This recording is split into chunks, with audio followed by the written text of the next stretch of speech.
우리가 흔히 금식 하면 떠올리는 이미지들이 있죠. 그런데 성경에 나오는 한 논쟁을 따라가다 보면 이 익숙한 개념을 완전히 새로운 시각으로 보게 됩니다. 오늘은 그 이야기를 한번 해볼까 합니다.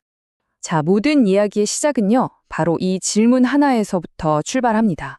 마가복음 2장 18절에 나오는 아주 날카로운 질문이죠. 아니, 왜 당신의 제자들은 금식을 안 하는 겁니까?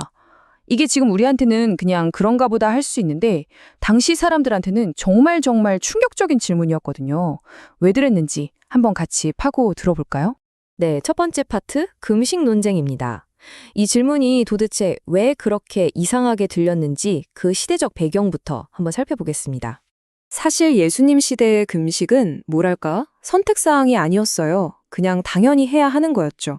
이걸 안 한다는 건 비유하자면 오늘날 기독교인이 주일 예배에 일부러 빠지는 것만큼이나 어쩌면 그 이상으로 이상하게 보였던 거예요.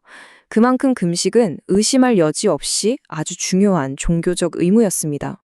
그럼 예수님의 대답을 들어보기 전에 당시 사람들이 왜 그렇게 금식을 중요하게 여겼는지 그 이유를 먼저 이해하고 넘어가면 좋겠죠. 전통적으로 금식은 일종의 도구로 여겨졌습니다. 그러니까 내가 원하는 어떤 결과를 얻기 위해 사용하는 방법 같은 거였죠. 하나님께 정말 간절하게 무언가를 요청할 때, 혹은 뭔가 특별한 영적 체험을 하고 싶을 때 사용하는 수단이었던 겁니다. 성경 본문을 보면 두 그룹이 나오는데요. 바로 바리새인과 요한의 제자들입니다. 바리새인들은 주로 나 이렇게 경건한 사람이야. 이걸 사람들한테 보여주려고 금식을 했고요. 반면에 요한의 제자들은 메시아를 간절히 기다리는 마음의 표현으로 금식을 했습니다. 동기는 좀 다르죠? 하지만 잘 보면 금식을 무언가를 위한 도구로 사용했다는 점에서는 똑같았습니다. 이와 관련해서 한 목사님의 재미있는 경험담이 있어요. 이분이 한 번은 예수님의 고난에 동참하겠다는 아주 거룩한 마음으로 3일 금식을 시작했답니다. 그런데 결과가 어땠을까요? 맙소사 독감에 심하게 걸리고 말았다는 거예요. 참 좋은 의도가 항상 우리가 원하는 결과로 이어지는 건 아니라는 걸 아주 잘 보여주는 일화죠.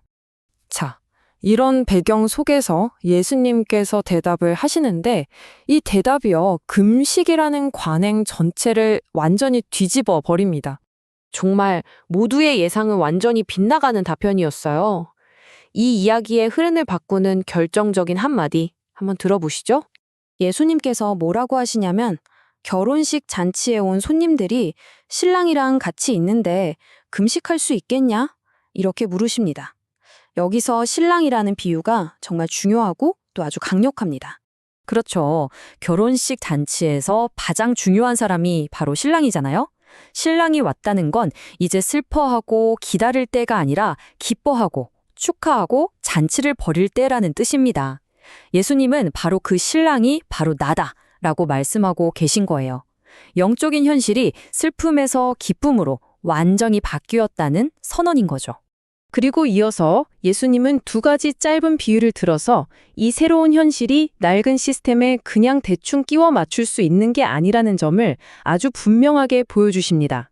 첫 번째는 낡은 옷에 새 천조각을 덧대는 비유, 두 번째는 낡은 가죽 부대에 새 포도주를 담는 비유입니다. 둘 다 결과는 어땠죠? 옷은 더 찢어지고 가죽 부대는 터져버렸습니다. 그러니까 은혜라는 이 새로운 현실을 율법이라는 낡은 시스템과 섞으려고 하면 결국 둘 다 망가질 뿐이라는 걸 아주 명확하게 보여주는 비유들입니다. 결국 이 비유들이 우리에게 주는 교훈은 명확합니다.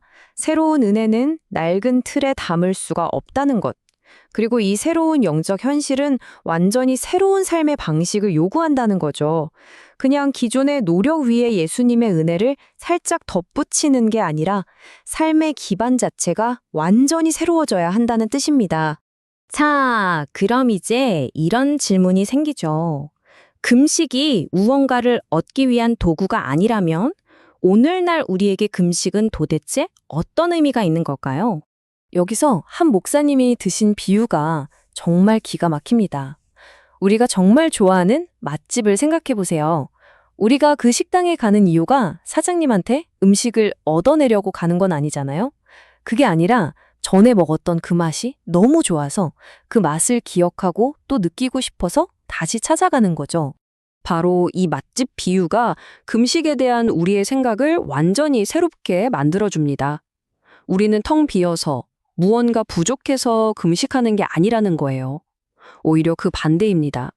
이미 하나님의 은혜라는 엄청난 맛을 보았고 그 맛이 너무 좋아서 더 간절히 원하기 때문에 금식한다는 겁니다. 그래서 금식을 새롭게 정의할 수 있습니다.